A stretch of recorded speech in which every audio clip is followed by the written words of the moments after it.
Assalamualaikum warahmatullahi wabarakatuh. Alhamdulillahirabbil alamin wassalatu wassalamu ala asrofil anbiya'i wal mursalin wa ala alihi wa sahbihi wa man da'a bi da'watihi wa iltazama bi tariqatihi wa tarasama khutah jalal aqidatan islamiyatan asasan fikratih wa ahkama syar'iyyatan mikasani a'malih wa masdarani ahkamih. Asyhadu an la ilaha illallah asyhadu anna muhammadan abduhu wa rasuluhu la nabiyya ba'da. Wa qala Allah ta'ala fil kitabihil karim a'udzu billahi minasyaitonir rajim bismillahirrahmanirrahim wa nazzalna 'alaikal kitaba tibyana likulli syai'. Alhamdulillah, puji dan syukur senantiasa kita panjatkan kepada Allah, senantiasa tak bosan-bosan kita sampaikan bahwa kita sangat beruntung menjadi seorang muslim dan kita ridho bahwa Allah sebagai Tuhan kita ridho Muhammad sebagai nabi kita ridho Islam sebagai ajaran kita. Dan mudah-mudahan karena kita ridho dengan kesemua itu, Allah pun ridho dengan kita.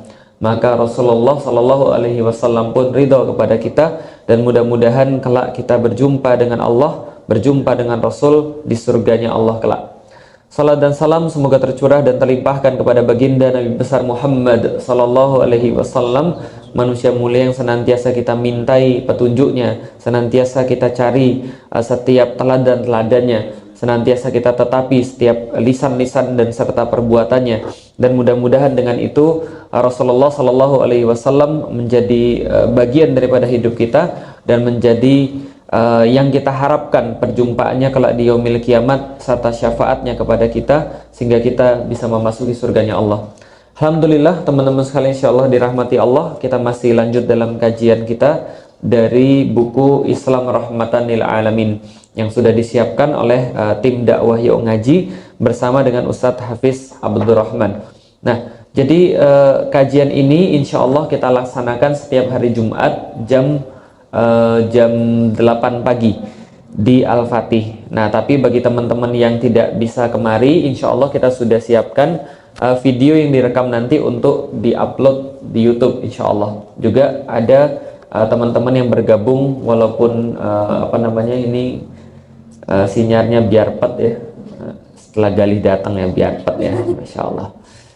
Kita sudah sampai pada bab ke-16 bab pertama, yaitu adalah pada ruang lingkup ajaran Islam. Dan kita sudah bahas secara menyeluruh bahwa ketika kita membahas tentang ruang lingkup ajaran Islam, maka ruang lingkup ajaran Islam bukan hanya yang bersifat ritual, tapi juga yang bersifat politis, yaitu adalah Islam punya dua akidah, yaitu adalah akidah ruhiyah dan akidah siyasiyah. Yaitu adalah Islam punya dua akidah, akidah politik dan akidah spiritual, atau akidah ruh dan akidah siyasah. Nah, kenapa bisa seperti itu? Karena bahasan Islam pun tidak hanya terbatas pada satu bab pembahasan saja. Islam tidak hanya membahas hanya ritual saja seperti agama-agama yang lain. Karena kalau teman-teman mencari agama yang lain, melihat pada agama yang lain, teman-teman akan menemukan bahwa agama yang lain itu mereka cuma mengatur perihal-perihal yang bersifat ritual saja, tapi tidak mengatur perkara-perkara yang bersifat politik. Misal contoh, kalau kita bahas tentang politik, itu berarti kita bahas tentang dunia. Kita bahas tentang kehidupan manusia. Politik di sini bukan arti politik Machiavelli, ya, yaitu adalah bahwa politik arti Machiavelli, politik yang difahami oleh Barat, politik yang setiap hari antum lihat itu adalah politik yang namanya yang menghalalkan segala cara untuk mencapai sesuatu yang diinginkan. Itu adalah politik di masa sekarang yang difahami oleh kebanyakan orang. Politik yang kita maksud bukan itu, tapi politik yang kita maksud senantiasa kita ulang-ulangi adalah riayah syu'unil ummah dakhiliyah wal kharajiyah, yaitu makna yang dinamakan dengan politik atau siyasah dalam pandangan Islam. Dalam bahasa Arabnya adalah riayah syu'unil ummah, meriayah, mengurus syu'unil ummah, urusan-urusan umat, dakhiliyah wal kharajiyah, baik ketika dia berada di dalam ataupun ketika dia berada di luar negeri. Maka ini adalah politik. Ada yang menanyakan pada saya, kalau gitu kenapa harus pakai kata politik? Iya, karena padanan katanya tidak ada dalam bahasa Indonesia. Karena padanan katanya tidak ada dalam bahasa Indonesia, siyasah itu, maka siyasah diartikan yang paling dekat adalah dengan politik, gitu kan ya. Jadi kalaupun mau disederhanakan, Islam punya dua akidah, yaitu akidah yang mengurus urusan spiritual atau akidah yang menunjukkan adanya aturan-aturan dalam masalah spiritual, dan akidah yang kemudian dia juga mencakup permasalahan-permasalahan duniawi yang selama ini orang-orang kenal dengan nama politik. Seperti apa? Seperti ekonomi, seperti politik itu sendiri, seperti pendidikan, seperti budaya dan seterusnya. Ini adalah ruang lingkup ajaran Islam. Dan kita sudah sampai pada gambar yang sebelah kiri ini, ada 6 rukun iman. Dan kita juga sudah bahas kemarin kalau rukun Islam ada 5. Ingat, rukun itu artinya adalah tiang. Jadi kalau seandainya hilang tiang salah satu, maka tidak bisa dikatakan bangunan itu sempurna. Maka yang namanya rukun Islam adalah yang menjaga agar Islam itu tetap tegak. Yang sudah kita bahas kemarin, rukun Islam adalah syahadat bahwa tidak ada Tuhan selain Allah atau tidak ada sesembahan selain Allah, dan bahwa Nabi Muhammad adalah utusan Allah. Yang kedua, wa tuqimas shalah, dan Anda itu menegakkan salat. Yang ketiga, wa tasuma sama Ramadan, dan Anda kemudian bersaum dengan saum Ramadan. Wa tu'tiyaz zakah, dan kemudian Anda melakukan zakat ketika Anda punya harta sesuai dengan nisab dan haulnya. Lalu kemudian wa tahujjal bait, dan kemudian Anda berhaji ke Baitullah, gitu kan ya, ketika Anda mampu. Itu adalah rukun Islam. Sedangkan rukun iman ini sudah disampaikan dalam hadis yang sangat masyhur, dalam Arba'in Nawawi itu pasti dibahas, dalam hadis Arba'in, itu pasti dibahas bahwa rukun iman itu ada 6, yaitu adalah iman kepada Allah, iman kepada Rasulnya, iman kepada para malaikat, iman kepada kitab suci, iman kepada hari kiamat, dan iman terhadap qada wal qadar. Nah, sekarang kita akan coba dalami apa sih yang dimaksud dengan Islam adalah agama politik dan spiritual. Jadi gini teman-teman sekalian, membahas tentang Islam itu kita sudah tahu berdasarkan dalil-dalil yang sangat banyak sekali bahwa Allah itu menuntut ketaatan seorang makhluk kepadanya dengan ketaatan yang maksimal. Artinya Allah itu tidak mengambil ketaatan orang secara setengah-setengah. Karena itulah Allah senantiasa menyampaikan di dalam firman-Nya, misalnya contoh, wa nazzalna 'alaikal kitaba tibyana likulli syai'. Sesungguhnya kami menurunkan Al-Qur'an ini untuk kemudian menjelaskan segala sesuatu perkara. Likulli syai' dalam bahasa Arab, asyai' itu artinya apa saja.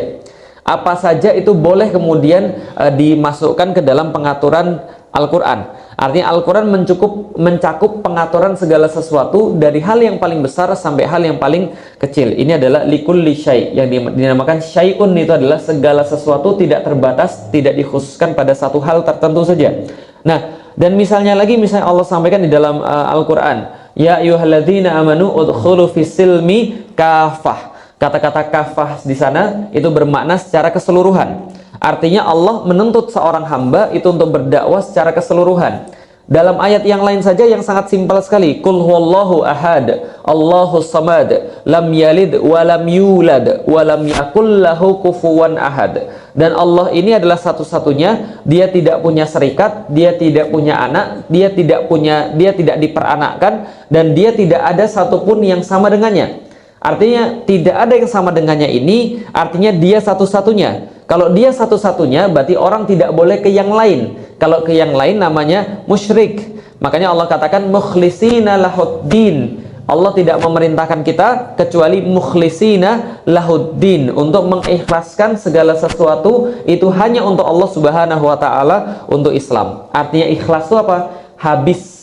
Artinya selain Allah sudah habis. Allah tidak mau ada satupun manusia ketika dia beribadah pada Allah, ketika dia menyembah pada Allah, lantas dia menserikatkan Allah dengan sesuatu. Artinya tauhid itu artinya 100%. Tauhid artinya keseluruhan.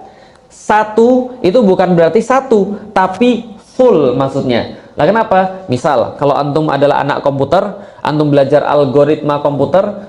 Algoritma komputer itu cuma mengenal 2 angka, nggak yang lain, cuma ada 0 dan 1. 0 itu kosong, 1 itu penuh. Kalau antum itu nggak 0 berarti antum 1. Kalau antum nggak 1 itu berarti antum 0. Nah, itu saya bahas di dalam buku saya Beyond the Inspiration, itu tentang masalah 1 dan 0 itu adalah bahwa kalau tidak 1 berarti 0. Berarti kalau tidak Allah berarti makhluk.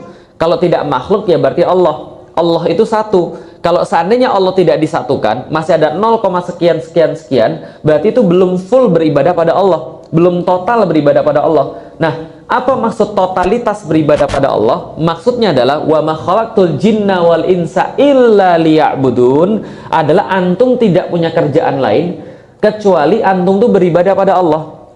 Lah kalau seandainya Allah cuma pengen mengatakan bahwa kalian tuh harus beribadah pada Allah, berarti ada sesuatu yang lain yang merupakan tugas kita. Misal ketika kita bilang sama seseorang, bro, kalau antum kerja yang rajin ya, lah berarti kalau yang rajin ada yang lain selain rajin. Tapi kalau sudah digabung dengan illa, berarti illa itu artinya adalah tidak ada sesuatu kecuali itu. Contoh misalnya, la ilaha illallah, tidak ada Tuhan, tidak ada sesembahan, tidak ada yang lain selain Allah, berarti Allah satu-satunya. Dan juga bila dikatakan wa ma khalaqtul jinna wal insa illa liya'budun, berarti beribadah pada Allah itu menjadi satu-satunya tugas manusia. Yang kalau tugas itu tidak dilaksanakan, maka antum tidak benar ketika ditugaskan sebagai manusia. Antum tidak melaksanakan kemudian tugas daripada Allah. Berarti satu-satunya tugas di muka bumi cuma beribadah. Pertanyaannya, hidup kita berapa lama? Hidup kita sehari Allah kasih 24 jam. 24 jam, cek dari pagi tadi. Pagi tadi taruhlah kita tidur, selepas kita tidur kita bangun. Kita bangun, setelah itu kita ambil wudhu, setelah itu kita tahajud. Tahajud kemudian taruhlah sekitar 10-15 menit. Taruhlah setengah jam, paling kuat sejam 2 jam kalau antum kuat banget gitu kan ya. Lalu 2 jam taruhlah, setelah itu antum sholat subuh. Sholat subuh paling ya 10-15 menit. Nah lalu kemudian setelah selesai sholat subuh antum ngapain? Sampai sholat zuhur. Nah itu kan adalah waktu yang panjang tuh, dari jam 5:30 taruhlah selesai sholat subuh dan zikir-zikirnya, kemudian sampai zuhur jam 12. Pertanyaannya antum ngapain? Antum kerja, antum mengurus anak, antum buat makanan buat anak kalau ibu-ibu, antum misalnya pergi ke kantor, antum kemudian bercanda sama orang-orang. Lah kalau itu tidak beribadah, maka tugas antum gagal. Artinya adalah apa? 24 jam 7 hari dalam seminggu, maka antum terikat untuk beribadah pada Allah. Nah sedangkan aktivitas-aktivitas antum tidak hanya ibadah ritual, itu yang dimaksud dengan akidah politik gitu loh. Artinya adalah apa? Islam ini tidak hanya mencakup permasalahan-permasalahan menyelesaikan problem-problem yang bersifat ritual, tapi menyelesaikan problem-problem yang bersifat duniawi, kehidupan, politik. Artinya begini, antum selesai sholat subuh, lalu kemudian bertemu sama teman antum. Teman antum bilang, bro, saya boleh ngutang atau tidak? Itu kan masalah. Nah, bagaimana cara antum menyelesaikan masalah ini? Kalau berdasarkan perintah Allah, jadilah itu ibadah. Kalau tidak berdasarkan perintah Allah, jadilah itu kemudian ya antum tidak melaksanakan tugas antum di dunia sebagai seorang hambanya Allah. Berarti syahadat antum itu percuma. Ketika antum bersyahadat, antum tidak mau berhukum pada hukum-hukum Allah secara total, tapi antum pilih-pilih. Kalau sholat, iya 2 rakaat subuh. Lah kenapa? Karena Rasul yang nyuruh. Tapi tiba-tiba ketika antum kerja, antum pakai aturan yang lain. Nah ini adalah sesuatu yang salah. Kenapa sesuatu yang salah? Karena antum menduakan Allah. Sedangkan Allah punya aturan di situ. Bisa difahami ya kira-kira maksud saya? Andaikan Allah tidak menyediakan aturan di situ, antum bikin aturan yang lain, itu mungkin bisa difahami. Tapi kalau Allah sudah sediakan satu aturan, lantas antum hidup, antum nggak mau pakai, kira-kira Allah tersinggung atau tidak? Tersinggung ya, sama. Jangankan Allah, manusia aja tersinggung gitu kan ya, apalagi Allah yang pencemburu di dalam salah satu hadis. Maka ketika Allah sudah menentukan satu aturan, lantas Allah perintahkan kepada manusia, antum ambil ketika sholat subuh 2 rakaat lengkap dengan kunutnya, misalnya kalau yang pakai kunut, Allahumma hdina fiman hadait dan seterusnya. Tapi ketika antum selesai sholat subuh, begitu kemudian antum sampai ke kantor, antum pakai riba misalnya, antum pakai misalnya sesuatu yang dilarang oleh Allah. Nah ini bermasalah. Sama seperti seorang pemimpin negara atau penguasa-penguasa atau pemerintah-pemerintah yang kemudian ketika mereka hidup, ketika mereka misalnya contoh ketika maulid Nabi datang ke masjid, lalu mereka berkhutbah, Assalamualaikum warahmatullahi wabarakatuh. Teman-teman sekalian, Rasulullah adalah figur yang sangat utama, penolong kita nanti di yaumil kiamat. Kita sangat mengharapkan syafaatnya. Jutaan serta ribuan salawat dan salam kita sampaikan kepada Rasulullah. Alhamdulillah pada hari ini kita sedang memperingati hari lahirnya manusia terbaik di dunia. Ngomongnya manusia terbaik, tapi omongannya nggak diikuti. Ngomongnya manusia terbaik, tapi perbuatannya kemudian diingkari. Lah ini kemudian seperti apa? Lah ini artinya menduakan Allah, memakai aturan Allah di satu sisi, tapi dia menolak aturan Allah di sisi yang lain. Ini yang disamakan dengan orang yang masih beribadahnya setengah-setengah. Sedangkan Allah tidak menerima kecuali yang total. Seperti yang kita sampaikan, itu yang dimaksud dengan Islam, agama politik dan spiritual. Artinya Islam adalah one stop shopping. Kalau antum mau apa saja, antum cari di Islam, insya Allah antum dapat. Ustaz, kemana ada yang nanya, Islam mengatur nggak, Ustaz? Gimana caranya untuk membuat rumah, Ustaz? Berapa fondasi yang digali ke dalam? Lah itu kemudian pertanyaannya yang nggak mutu, paham ya? Karena pertanyaan itu menandakan orangnya. Jadi kalau antum lihat di Instagram, di Facebook gitu kan ya, kalau seandainya lagi bahas tentang Islam, lalu ada pertanyaan-pertanyaan yang nggak mutu gitu kan ya, yang memang bukan dia bertanya, sengaja untuk kemudian menjebak. Nah ini adalah yaitu pertanyaan menandakan orangnya gitu ya. Jadi kalau bertanya, tanya agak mutu dikit gitu ya. Kalau misalnya antum nanya yang nggak mutu, itu malah kemudian jawabannya ya ngaco juga. Karena jawaban itu tergantung pertanyaan. Nah, jadi kalau seandainya kita berbicara tentang Islam, Islam itu one stop shopping, menjelaskan segala-galanya. Pertanyaan tadi gimana, Ustaz? Islam ada nggak aturan untuk kemudian membuat fondasi berapa dalam? Islam sudah mengatur. Rasulullah Shallallahu Alaihi Wasallam memerintahkan kita menyerahkan segala sesuatu pada ahlinya dalam permasalahan-permasalahan yang bersifat saintifik, yang bersifat benar dan salah. Nah, itu adalah aturan Islam tentang itu. Nah, jadi balik lagi, Islam ini adalah solusi bagi semuanya. Pertanyaan selanjutnya adalah, apakah Islam mampu menjadi sebuah pandangan dan jalan hidup yang utuh dan lengkap? Kalau agama lain hanya mengatur masalah akhirat saja, itu pun nggak pasti, itu pun juga belum tentu benar. Lah, bagaimana dengan Islam? Ketika agama yang lain hanya mengatur masalah akhirat dan tidak mengatur masalah duniawi, dan jika ideologi lain hanya mengatur masalah duniawi saja dan tidak mengatur masalah agama, apakah benar Islam mampu untuk memecahkan segala masalah? Jadi gini teman-teman sekalian, orang-orang banyak berkata ide itu artinya adalah ya ide, sesuatu yang kemudian muncul dari pikiran manusia, idea. Nah berarti ideologi ini adalah buatan manusia. Sedangkan agama ini datang dari Tuhan. Enggak juga sih sebenarnya. Jadi pertama-tama kita selesaikan dulu permasalahan antara ideologi dan agama. Jadi gini, kalau dikatakan agama semuanya dari Tuhan, enggak juga sebenarnya. Lah kenapa? Karena ada agama sama, ada agama art. Ada agama yang datang dari langit, ciri-cirinya punya kitab, punya rasul. Ada agama yang muncul dari bumi. Ciri-cirinya apa? Dia nggak punya kitab dan nggak punya rasul. Adapun kalau punya rasul, yaitu dibuat-buat. Adapun katanya punya kitab, yaitu ditulis sendiri. Berarti tidak semua agama datangnya dari Allah. Tidak semua agama datangnya dari Tuhan. Paham sampai di sini? Berarti sama seperti juga ideologi. Ideologi tidak semua berasal dari manusia. Yang diambil yang namanya ideologi adalah sistem pengaturannya. Agama yang diambil juga sistem pengaturannya. Nah, berarti kalau gitu kita lihat. Ada agama yang tidak ngurus dunia. Ada yang punya ide tentang dunia, tapi tidak ngurus agama. Contoh misalnya, kapitalis, sosialis. Itu ide tentang dunianya lengkap. Di mana ide totalnya? Kalau kapitalis ada di buku Wealth of Nation, tulisannya Adam Smith. Kalau seandainya bukunya sosialis, komunis ada di dalam buku Das Kapital, The Capital, yang ditulis oleh Karl Marx, orang Jerman. Lah, itu adalah ide tanpa mengurus urusan agama, karena mereka tidak ahli dalam urusan agama. Tapi ada agama tidak ngatur urusan dunia. Misalnya agama Buddha, Kristen, Katolik, Hindu, itu tidak ngatur masalah dunia. Dia hanya mengatur masalah ritual saja. Nah, Islam itu mencakup keduanya. Dia punya aturan dalam masalah dunia, dan dia punya aturan dalam masalah akhirat. Nah, inilah kemudian Islam adalah agama sekaligus ideologi yang dari tadi kita bahas. Pertanyaannya, mampu atau tidak untuk menyelesaikan, memecahkan segala masalah? Oke, kalau gitu, ini di dalam buku ini ditulis ada 3 bukti. Ada normatif, ada historis, ada empiris. Maksudnya adalah apa? Historis itu artinya adalah bukti sejarah. Normatif itu adalah bukti yang bersifat teoritis. Sedangkan bukti empiris itu adalah pengalaman atau yang disebut ya logika lah kira-kira gitu. Jadi gini, kalau antum mau menjelaskan segala sesuatu pada orang, mau meyakinkan pada orang, itu biasa dengan 3 cara ini. Secara normatif, secara empiris, dan secara logis. Contoh misalnya, kenapa antum harus beli buku saya? Misal, contoh ya, ini contoh, ini bukan promosi ya, iklan gitu ya. Kenapa harus beli buku? Oke, secara historis. Oh, ternyata buku ini sudah laku sebanyak 500.000 eksemplar. Luar biasa itu ya, beli seluruh dunia. Nah, itu contoh, itu historis. Jadi orang lihat, ini historicalnya apa? Sehingga dia menjadi yakin gitu loh, kenapa dia harus beli buku ini? Oh, ternyata sudah dibeli 500.000 orang. Itu adalah bukti secara empiris. Bukti secara teoritisnya, buku ini memuat ini, kontennya ini. Yang Anda akan dapatkan ketika membeli buku ini adalah ini. Itu secara teoritis.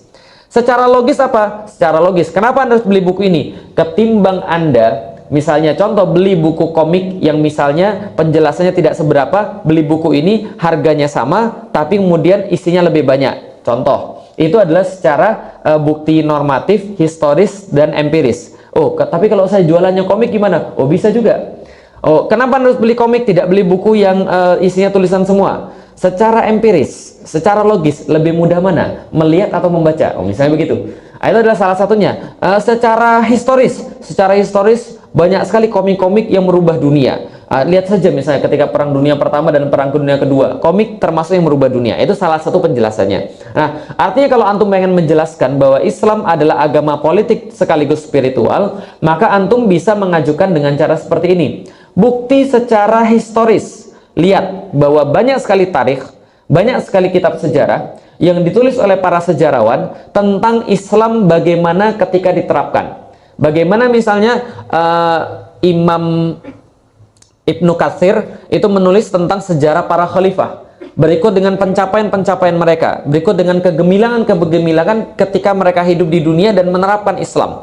Bagaimana misalnya di sini Ibnu Ishaq menulis tentang Rasulullah Shallallahu Alaihi Wasallam. Bagaimana Rasulullah ketika hidup, bagaimana Rasul menyelesaikan semua permasalahan-permasalahan. Ada yang datang pada Rasulullah batal puasa, lalu kemudian berhubungan sama istrinya. Rasul kasih dia kemudian solusi. Ada yang datang pada Rasulullah ketika dia nggak punya uang, lalu kemudian jadi pengangguran. Lalu Rasul memberikan solusi. Ada yang datang pada Rasulullah bertanya tentang pengelolaan sumber daya alam. Rasul berikan solusi. Ada yang datang pada Rasulullah lalu menanyakan bagaimana untuk kemudian menyelesaikan urusan irigasi tada hujan dan irigasi buatan. Rasul kasih mereka solusi. Ada yang datang pada Rasulullah lalu bertanya bagaimana memperlakukan musuh. Rasul kasih solusi. Ada yang tanya pada Rasulullah gimana caranya untuk memperlakukan istri. Rasul kasih mereka solusi. Itu semua adalah fakta yang bersifat historis, fakta sejarah yang tidak bisa untuk dihapuskan begitu saja.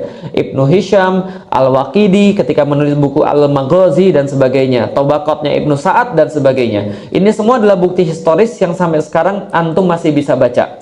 Dan bagaimana lagi kemudian selain catatan sejarah, ada kodifikasi hukum Islam yang memang dituliskan lengkap sekali sampai sekarang mampu kita baca. Artinya secara historis ini bukan sesuatu yang bersifat ujuk-ujuk, bukan sesuatu yang bersifat tiba-tiba, tapi zaman dulu memang sudah dibahas, zaman sekarang saja dijauhkan dari kaum muslimin, seolah-olah tidak ada pada kaum muslimin, seolah-olah kaum muslimin tidak punya sejarah itu. Padahal kalau antum mau baca sedikit saja, antum akan tahu, gitu kan ya. Jangankan yang jauh-jauh, lah sejarah komunis saja sudah banyak yang lupa, gitu kan ya, sehingga kemudian harus diingatkan kembali. Nah, makanya apalagi sejarah Islam yang sengaja dijauhkan dari antum supaya antum tidak punya rasa bangga.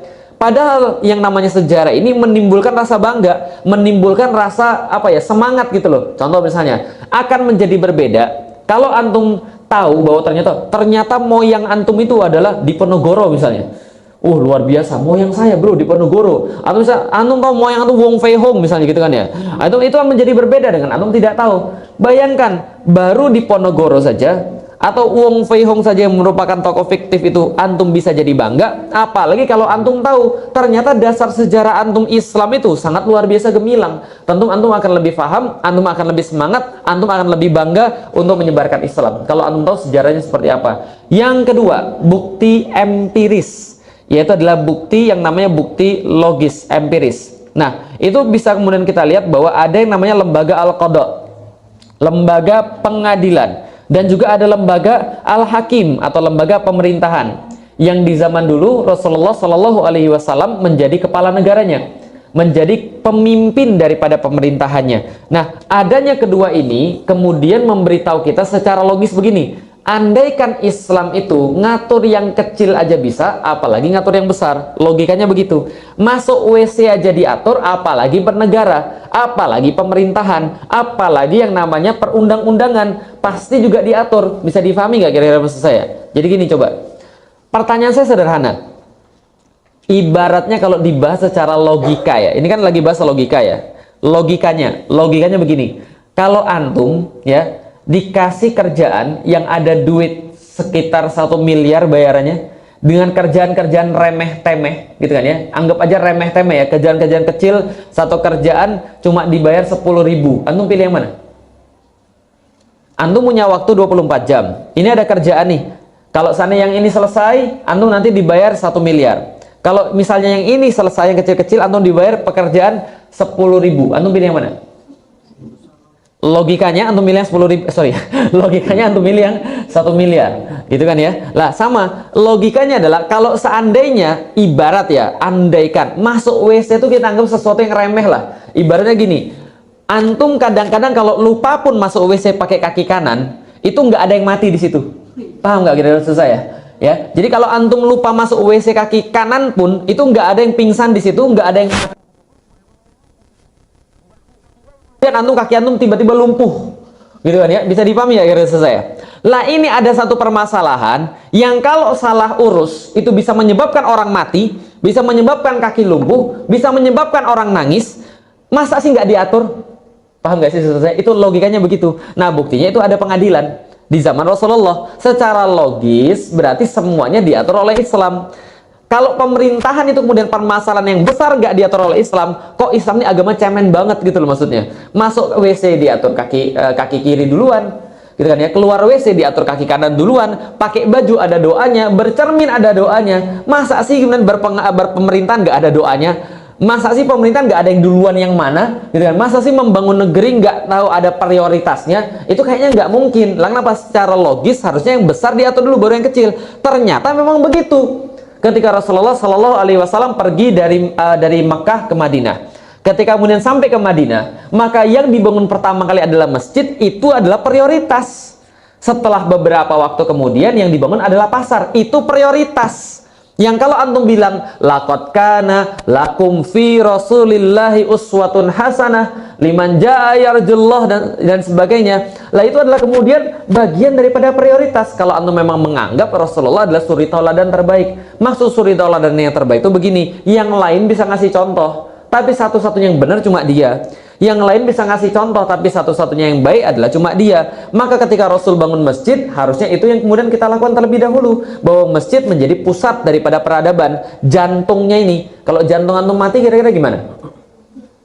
Lewat, selesai gitu kan ya. Karena yang pompa darah di sini. Maka ketika dibangun masjid, masjid jadi tempat kemudian nginep orang-orang yang nggak punya rumah. Masjid jadi tempat mencari solusi bagi orang-orang yang bermasalah. Masjid menjadi tempat rapat ketika mereka mau jihad, ketika mereka mau perang. Masjid jadi tempat untuk kemudian taklim, ketika kemudian Rasulullah memberikan kajian-kajian setiap ba'da subuh atau setiap kemudian setiap ba'da duha sampai kemudian asar, dan bisa jadi dilanjutkan ba'da subuh sampai ba'da duha sampai zuhur, bisa jadi dilanjutkan asar, itu pada zaman Rasulullah. Nah, ini adalah bukti empiris. Lah, bukti normatifnya seperti apa? Buka Al-Quranmu, buka Al-Quran antum, coba lihat di situ banyak sekali ayat-ayat secara normatif, secara teoritis mengatur. Contoh misalnya, az-zaniyatu waz-zani fajlidu kulla wahidin minhuma mi'ata jaldah. Zinawati dan zinawan, maka silakan mereka dijilid masing-masing dengan 100 kali jilidan. Ini adalah hukum. Bagaimana dengan as-sariqu was-sariqatu faqtu aydiyahuma? Pencuriwan dan pencuriwati, maka potonglah tangan keduanya. Sedangkan ketika kasus Al-Maidah kemarin, satu ayat saja sudah membuat heboh. Ini ada banyak ayat yang tidak diterapkan. Artinya apa? Ini juga sama. Artinya ketika satu ayat tidak diterapkan, jadinya heboh seperti itu. Harusnya semangat ini kita pakai untuk menerapkan seluruh ayat-ayat Al-Quran. Bisa difahami maksudnya kira-kira? Jadi gini ceritanya. Ketika Allah kemudian berfirman di dalam Al-Quran, la yattakhidhu yahuda wan nasara awliya'akum. Jangan jadikan orang-orang yang namanya Yahudi, jangan jadikan namanya orang-orang Nasrani sebagai awliya'akum, sebagai kemudian wali-wali kalian, pemimpin-pemimpin kalian, penguasa-penguasa kalian. Itu kan larangan Allah di dalam Al-Quran. Ditaati orang atau tidak? Tiba-tiba ada orang bilang begini, itu ayat gak usah diterapkan karena ayat seperti ini memicu intoleransi, memicu anti keberagaman. Ini tidak Pancasilais ayat seperti ini. Lah kalau misalnya Anda ngotot untuk menerapkan ayat seperti ini, berarti Anda sudah dibohongin. Orang-orang pada marah. Pertanyaannya, ada ayat-ayat yang lain tuh, yang lain. surat Al-Maidah sebelumnya gitu kan ya, 50, 49, 48 gitu kan ya. Bahwa ini adalah ayat-ayat normatif yang kemudian Allah sampaikan kepada manusia bahwasanya Islam tidak hanya mengurus masalah-masalah seperti sholat dan puasa saja. Berarti ada ayat yang lain selain wa aqimus shalah, ada ayat yang lain selain kutiba alaikumusiyam dan sebagainya gitu kan ya. Berarti itu adalah secara normatif Islam punya aturan-aturan itu.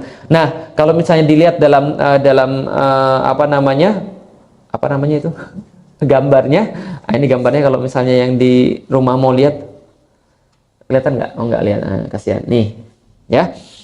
Ini adalah di sini ada elemen dalam Islam, ada pemikiran, bukan togut ya, itu ya, thought itu adalah pemikiran Islam, ada metode, ada metode gitu kan ya. Pemikiran Islam atau thoughtnya adalah dua ini nih, akidah Islam dan solusinya terhadap problematika kehidupan.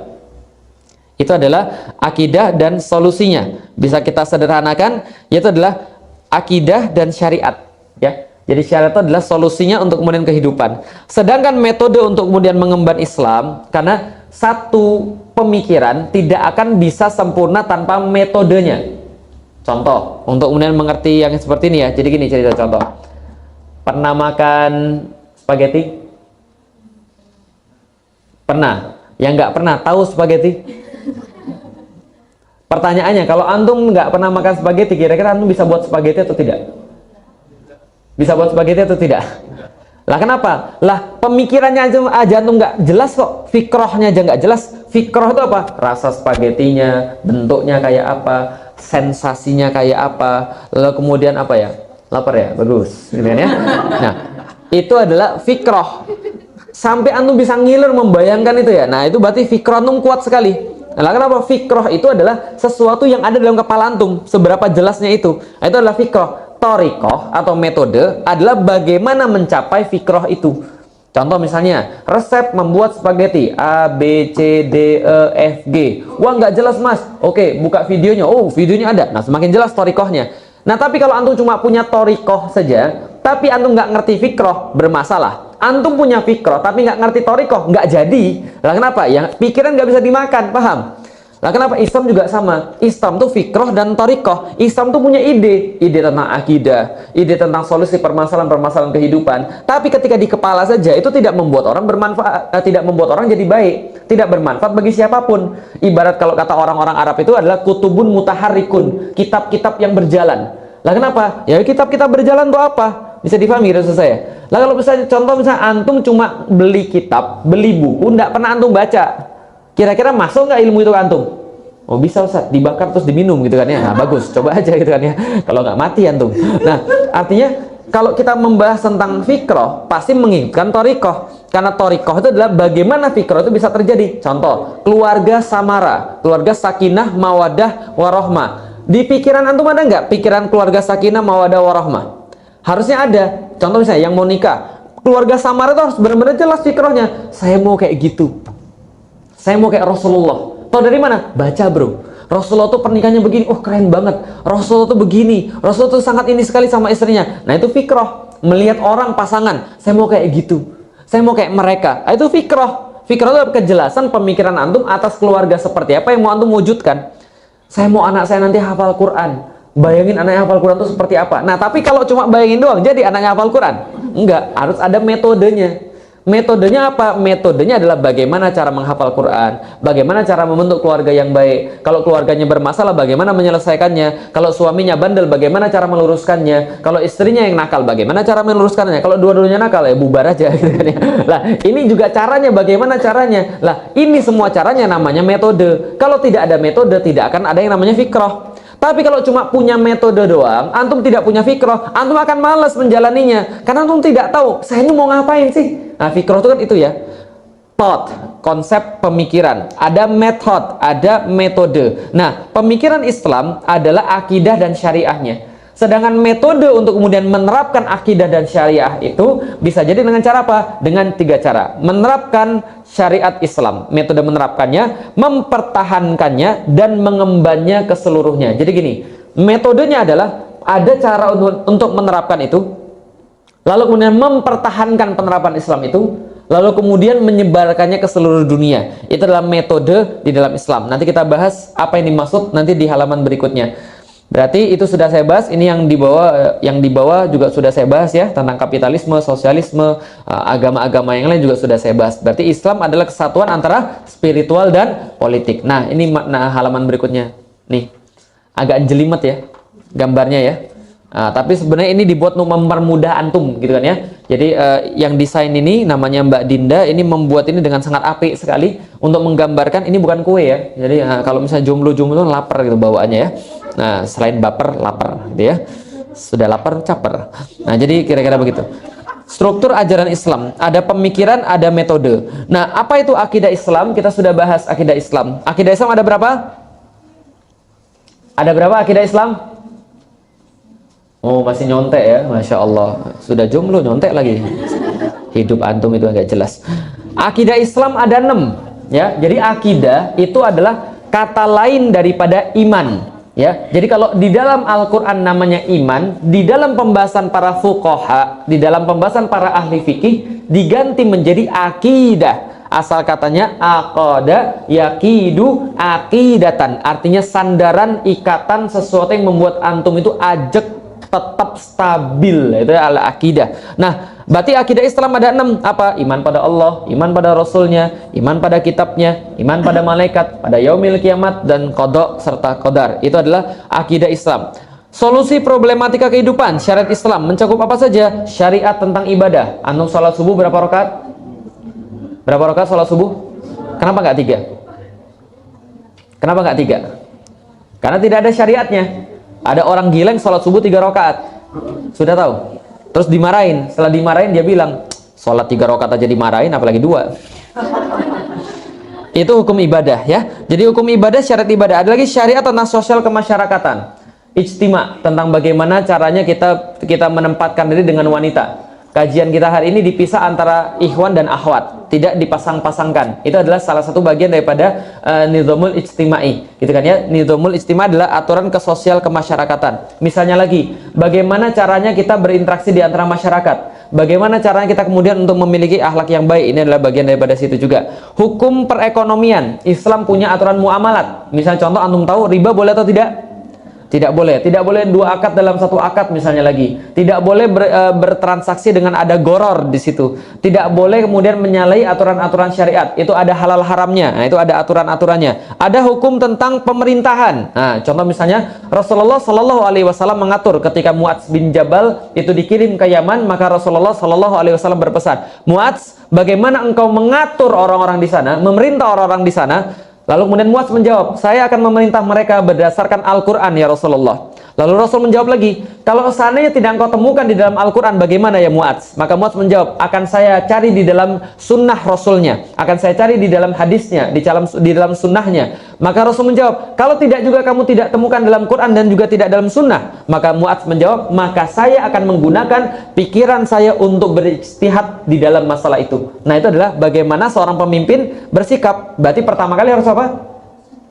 Quran. Yang kedua, sunnah. Yang ketiga, ijtihad berdasarkan Quran dan sunnah. Bukannya nanya IMF, jelas. Dan bukan nanya kemudian World Bank, jelas ya. Itu adalah hukum pemerintahan perekonomian. Hukum pendidikan, nah itu jelas sekali. Bagaimana Rasulullah Shallallahu Alaihi Wasallam salah satunya adalah ketika beliau mendapatkan tawanan, kemudian beliau menawarkan pada tawanan itu, mau nggak kamu dibebaskan, tapi kamu harus mengajari baca tulis terhadap 10 orang mukmin. Nah, itu adalah kemudian bagian daripada keputusan Rasulullah sebagai kepala negara bahwa pendidikan itu ditanggung negara. Kenapa? Karena tawanan itu milik siapa? Miliknya negara. Kalau seandainya tawanan untuk ditebus dengan uang oleh keluarganya, maka uang itu balik lagi ke negara. Nah, ternyata tawanan ini tebusannya diganti dengan mengajar baca tulis. Gampangnya berarti uang untuk tebusan itu bisa dipakai untuk mengajar kaum muslimin. Itu keputusan Rasulullah, kebijakan dalam masalah pendidikan. Bisa difahami ya sampai di sini ya. Rasul juga kemudian mengatur ketika kemudian menasihati Ibnu Abbas gitu kan ya, tentang masalah-masalah ilmu, tentang masalah belajar, bahwa yang paling penting pembelajaran itu adalah karakternya naik, bahwa mereka takut kepada Allah Subhanahu wa taala. Islam punya sistem pendidikan. Mau didetailkan? Bisa, insya Allah sudah ada yang pernah mendetailkan. Hukum pengadilan, oh jelas, tadi sudah kita sampaikan, ada hukuman kisos, ada jinayah, ada kemudian hukum-hukum di dalam Al-Quran tentang jilid, tentang rajam, dan sebagainya. Hukum akhlak, pakaian, makanan, ini juga sudah jelas. Islam mengatur pakaian, Islam mengatur makanan, mana halal, mana haram. Islam mengatur pakaian, mana boleh, mana tidak boleh, mana syar'i, mana tidak syar'i, mana yang mubah, mana yang wajib, mana yang sunnah, dan sebagainya.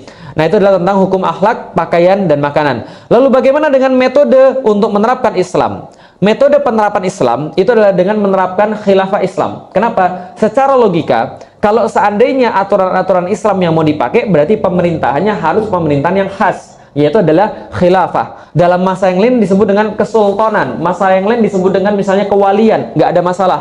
Yang penting penerapan Islam ini dilakukan oleh pemerintahan.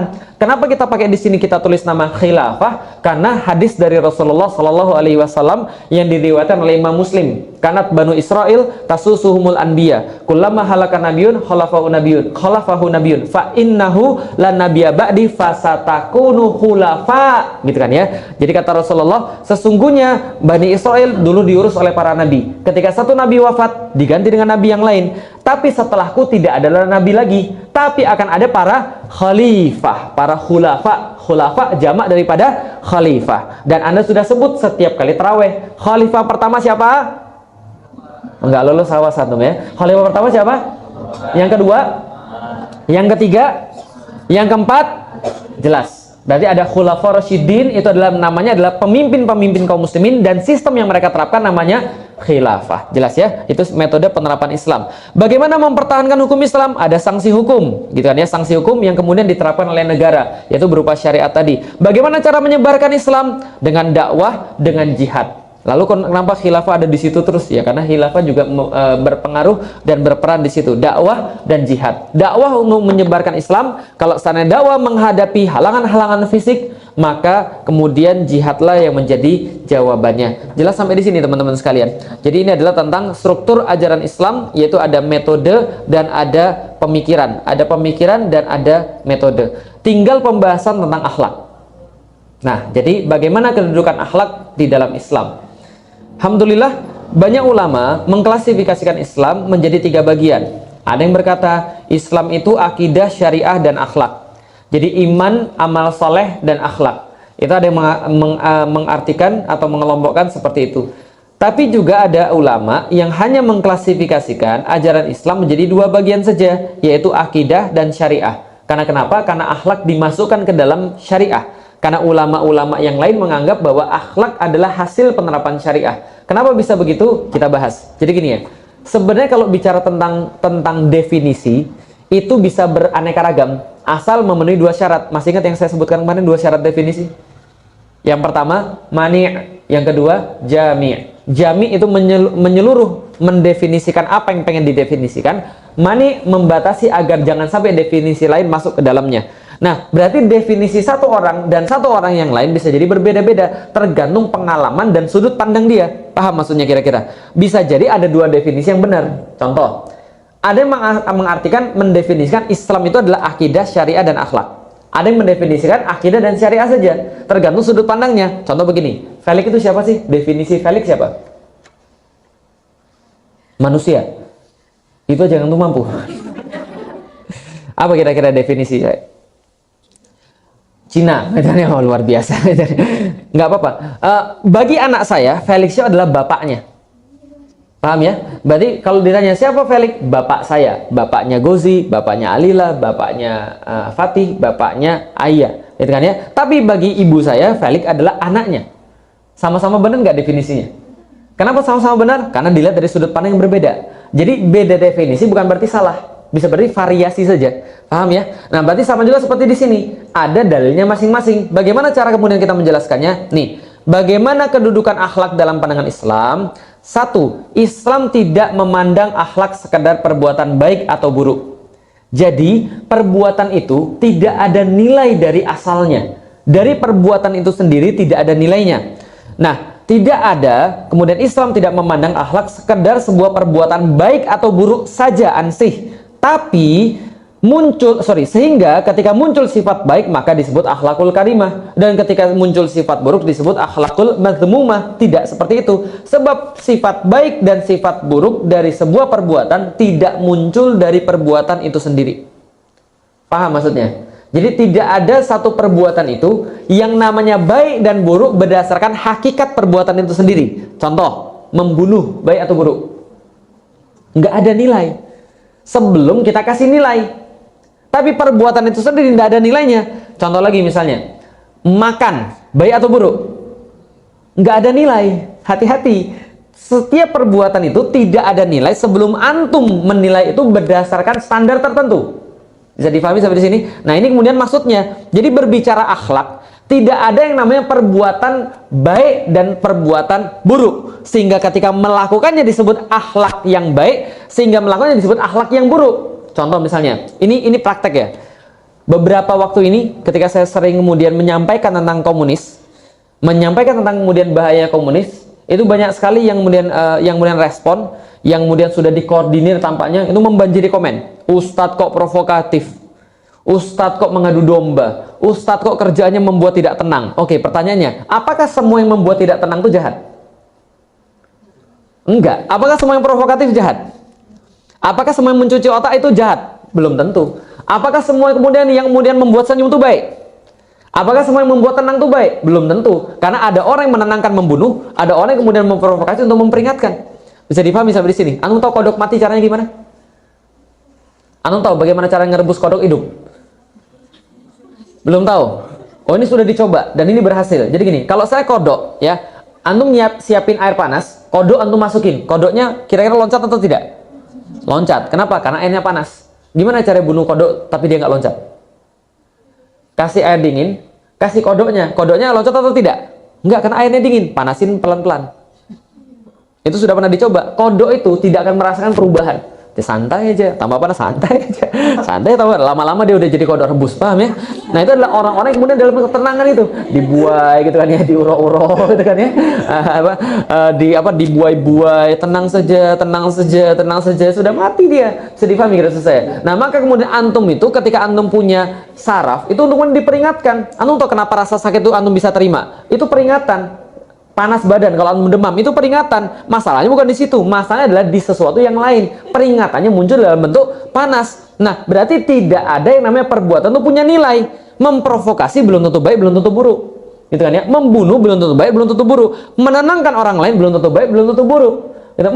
Membuat senang orang lain belum tentu baik, belum tentu buruk. Lah kenapa? Karena ada orang pacaran happy. Padahal baik atau buruk? Baik Ustadz ya, kata dia gitu kan ya.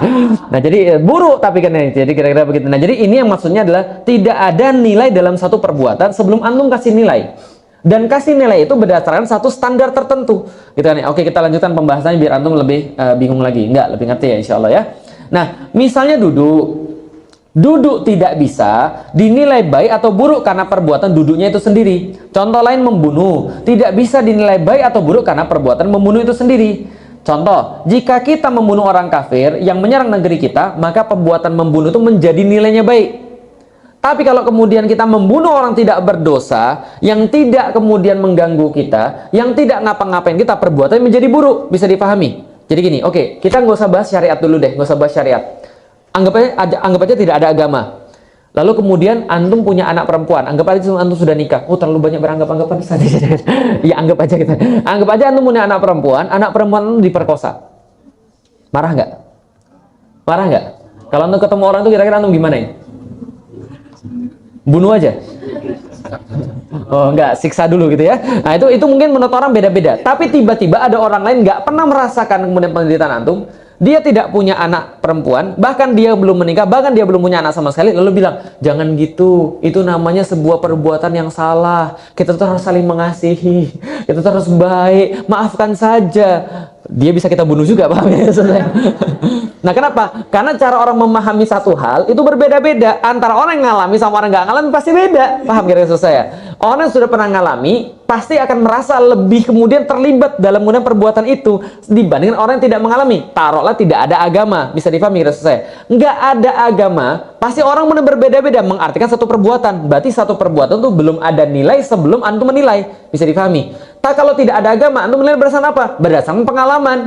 Referensi antum, sakitnya ya Allah punya anak kemudian diperkosa, pasti antum nggak akan kemudian memberikan maaf kepada orang tadi. Bisa jadi kalau antum memberikan maaf, belum tentu yang lain memberikan maaf. Bisa difahami kira saya, berbeda-beda intinya, tidak punya nilai satu perbuatan itu. Membunuh bisa jadi baik bagi orang yang terkena pengalaman itu, bisa jadi buruk ketika orang nggak mengalami sama sekali. Bisa difahami sampai di sini ya, jelas ya. Jadi satu perbuatan tidak punya nilai sebelum kita menilainya dari sudut pandang tertentu. Dengan demikian, akhlak dalam Islam bukan sekedar perbuatan baik atau perbuatan buruk menurut pandangan universal manusia, tapi aspek di luar perbuatan itu, yakni, nah gambar lagi, dua.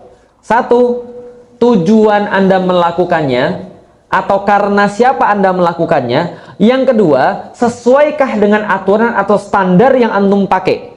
Kalau standar yang antum pakai bukan Islam, maka nilainya pasti salah. Tapi kalau orang Islam, yang dimaksud dengan akhlak baik adalah semua perintah Allah. Gampang? Gampang ya? Semua akhlak baik adalah semua perintah mudah.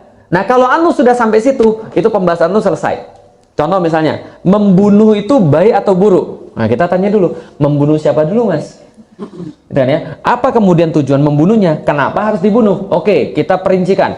Bagaimana hukumnya kalau ada misalnya contoh biksu yang kemudian bunuhin saudara-saudara kita di Rohingya, tiba-tiba jalan-jalan di sini. Nah, paham ya, kita selesaikan ya. Nah, berarti itu membunuhnya menjadi baik. Kenapa? Karena syariat sudah memberikan aturan di situ. Tapi bagaimana membunuh biksu yang jalan-jalan? Nggak boleh, jelas ya.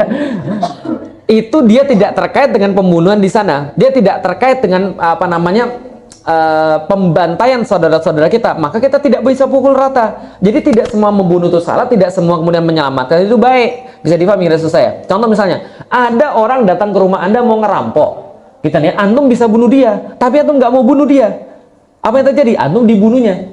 Keluarga antum dibunuhnya. Paham kira maksud saya? Nah, ini kan kemudian Islam itu sangat rasional. Ketika perlu kemudian untuk melakukan satu perbuatan, ya dilakukan. Ketika tidak perlu, ya jangan. Nah, aturan yang boleh dan yang nggak boleh dan gimana caranya itu siapa yang menentukan? Allah. Makanya akhlak yang baik itu kalau tujuannya untuk Allah dan aturannya itu dilakukan sesuai dengan perintah Allah. Jelas sampai di sini ya. Nah, berarti contoh misalnya, akhlak yang baik seperti apa? Contoh misalnya, berbohong. Berbohong baik atau buruk? Baik atau buruk? Oh, sudah mulai pintar. Tergantung tujuannya apa, karena siapa, dan aturan siapa yang dipakai kan gitu kan ya. Oke, berbohong ketika dalam perang, boleh atau tidak? Akhlak baik atau akhlak buruk? Paham sampai di sini? Berbohong ketika perang itu akhlak yang baik. Lah kenapa? Karena Rasulullah SAW berkata perang itu adalah khud'ah. Perang itu adalah tipu menipu. Perang itu adalah makar dan makar. Makar melawan makar, tipu daya melawan tipu daya. Berarti kalau antum perang, antum jujur, itu justru akhlak yang buruk. Paham maksud saya? Mas, pasukannya ada berapa? Pasukan saya, Mas. Nah, ini Mas, saya kasih tahu ya, Mas ya. Ini ada datanya, Mas. Nah, tolong dilihat. Itu namanya salah. Itu malah akhlak yang buruk karena antum merugikan kaum muslim. Paham maksud saya? Maka ketika dalam perang itu benar harus tipu menipu. Kalau tidak perang, jangan pakai dalil perang. Jelas ya? Oh Ustaz, tapi ini saya perangnya perang dingin Ustaz. Mukamu gitu kan ya, nggak boleh. Kalau saya memang perang ya perang, kalau bukan perang ya tidak boleh perang. Maka ulama memberikan garis yang namanya perang itu apa, kapan boleh dipakai tipu dayanya, bagaimana cara tipu dayanya, itu semua ada aturan di dalam Islam. Nah, kalau ada aturan di dalam Islam, itu namanya akhlak yang baik. Berbohong pada istri dalam kemudian kasus dimana supaya dia merasa lebih enak dan tidak marah, itu ada dalilnya. Karena Rasulullah mengatakan bahwa bohong boleh ketika perang, boleh ketika sama istri, ketika kemudian supaya masalahnya tidak membesar dan dia menjadi lebih baik. Yang ketiga, mendamaikan kedua orang. Contoh misalnya, yang sering dicontohkan itulah masak keasinan gitu kan ya. Lah kalau antum jujur, dia nggak mau masak lagi, paham ya saya? Gimana rasanya? Muasin tenan ya. Kalau saya sudah payah masakin, kamu tidak mau makan, saya tidak mau lagi masak besok. Nah, ini yang terjadi. Maka antum harus pintar bohong di depan istri gitu kan ya. Harus poker face gitu kan ya, walaupun keasinan gitu kan ya. Alhamdulillah ya kan ya. Gimana rasanya itu ya, masih sama seperti pas kita menikah. Gimana keasinan Mas? Iya gimana ya? Misalnya itu salah. Oh berarti enak ya Mas ya? Ya jadi begitulah. Kalau gitu tambah lagi Mas, masalah gitu. Itu adalah akhlak yang baik ya. Jadi artinya membunuh jiwa yang tidak bersalah itu diharamkan oleh Allah. Makanya merupakan akhlak yang tercela. Jangan kalian membunuh jiwa yang telah diharamkan oleh Allah kecuali dengan sebab yang dibenarkan oleh syariat. Itu sudah jelas. Membunuh orang-orang yang menyerang negeri-negeri muslim, sudah diizinkan kalian berperang bagi orang-orang yang diperangi karena dia sesungguhnya telah dianiaya. Jelas sekali. Jadi itu sudah sangat jelas bahwa akhlak adalah perintah Allah. Berarti penerapan perintah Allah sama dengan akhlak yang mulia. Tidak menerapkan perintah Allah sama dengan akhlak yang tercela. Bisa difahami ya sampai di sini ya, jelas sekali ya. Sudah sangat gamblang sekali. Karena itulah akhlak didefinisikan sebagai sifat-sifat yang diperintahkan oleh Allah kepada seorang muslim agar menjadi identitasnya pada saat melakukan aktivitas. Jangan terpengaruh kemudian yang lain. Ustadz, gimana hukumnya membangunkan orang tua ketika dia sudah kecapean dan tidak sholat subuh? Kan kasihan Ustadz, dia baru tidurnya jam 2, sholat subuh jam 4. Masa sih saya bangunin? Ini kan akhlak yang tercela Ustadz. Lah kenapa? Karena saya membuat orang tua saya marah. Salah. Kalau antum tidak bangunin, malah akhlak yang tercela. Paham ya? Antum menyampaikan pada orang. Ada orang kemudian pacaran. Ada yang mana yang nanya, Ustadz, bagaimana hukumnya mendakwai orang? Kemarin saya dakwain orang, orangnya ngeblok saya Ustadz. Dan ya, lah kalau misalnya ngeblok kan berarti kan memutuskan tali silaturahim. Lah kalau memutuskan tali silaturahim berarti ini akhlak yang buruk. Saya bilang gini, antum dakwain orang ada dua kemungkinan. Satu, antum bisa mengubah dia. Dua, antum diblok. Tapi kalau antum tidak dakwai dia tetap melakukan keburukan.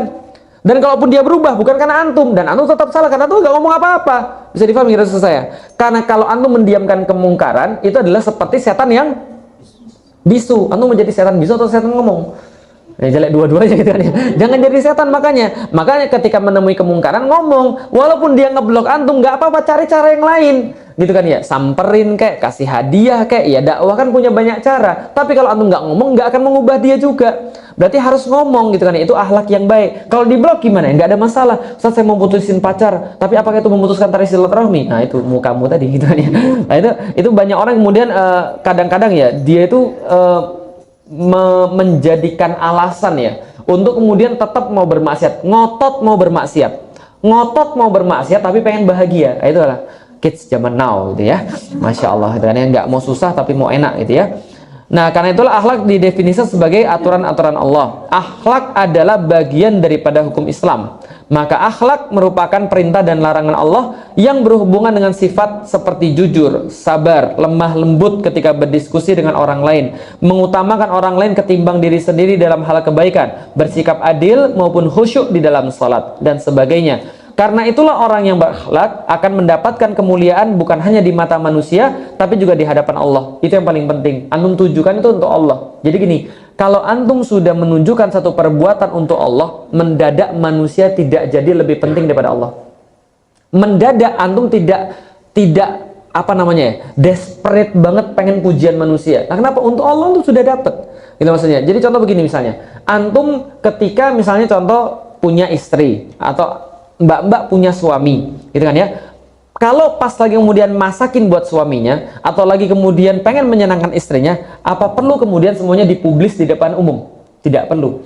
Kalau setiap perbuatan antum kepada suami antum perlu dipublis, berarti jangan-jangan yang antum harapkan balasannya adalah bukan dari suami, bukan dari istri, tapi dari orang. Khawatir. Ya enggak semuanya sih, tapi khawatir. Bisa dipahami nggak kira-kira saya? Jadi contoh misalnya begini. Saya ketika melakukan sesuatu untuk istri saya misalnya, dia senyum aja udah cukup. Dia mengatakan, makasih ya Bi, itu sudah cukup. Nggak perlu sampai yang lain, ini romantis banget, keren banget, nggak perlu. Lah kalaupun ada orang yang mengetahui lalu bilang begitu ya nggak ada masalah. Yang penting tujuan kita kemudian untuk melakukan itu bukan untuk orang lain, tapi hanya untuk kemudian yang kita tujukan itu. Kalau istri untuk istri, kalau Allah untuk Allah. Bisa dipahami kira-kira saya. Walaupun semuanya tentu saja dibingkai dengan yang namanya ibadah, gitu ya. Jadi ini adalah tentang masalah kita berbuat itu sebenarnya untuk siapa, gitu ya. Untuk Allah, bukan hanya untuk manusia. Tapi tentu saja ketika kita berbuat sesuatu yang diridhai oleh Allah, ya logikanya manusia pasti senang. Yang fitrah. Kalau yang nggak fitrah ya nggak senang, gitu kan ya. Jadi kalau yang unlike yang nggak senang itu ya berarti ada sesuatu yang bermasalah pada fitrahnya. Pernah suatu waktu Rasulullah Shallallahu Alaihi Wasallam pernah ditanya, apa yang paling banyak memengaruhi seseorang agar bisa masuk surga? Beliau menjawab, takwa kepada Allah dan akhlak yang mulia. Jadi takwa dan akhlakul karimah adalah sesuatu yang memang bersambungan satu sama yang lain. Karena orang yang takwa pada Allah senantiasa pasti akan menyesuaikan dengan perintah Allah. Ketika ditanya tentang takwa, maka ulama-ulama semua menjawab sama, mengikatkan diri pada perintah Allah dan menjaga diri daripada larangan-larangan Allah. Kalau antum melaksanakan semua perintah Allah dan menjauhi semua larangan, otomatis itu pasti berakhlak. Jelas sampai di sini? Berarti akhlak jangan dipisahkan. Jangan dipisahkan, oh ada orang kafir yang punya akhlak mulia, paham? Jangan pernah lagi saya dengar kata-kata semacam itu ya. Jadi orang kafir tidak akan punya akhlak mulia karena dia melakukan itu bukan karena Allah. Jadi kalau kita bilang yang lain ya secara universal saja. Tapi kalau akhlak Islami hanya berdasarkan dalil, hanya ditujukan demi Allah, karena Allah Subhanahu wa taala. Baik, kita sudah sampai jam 9:10 seperti yang sudah kita mulai tadi. Kita lanjutkan nanti kajian kita di pertemuan yang berikutnya. Mau setiap hari jadinya. Jadi insya Allah kita akan lanjut antara Islam di antara agama dan ideologi di dunia, dan insya Allah kita akan lanjutkan di pekan ke depan.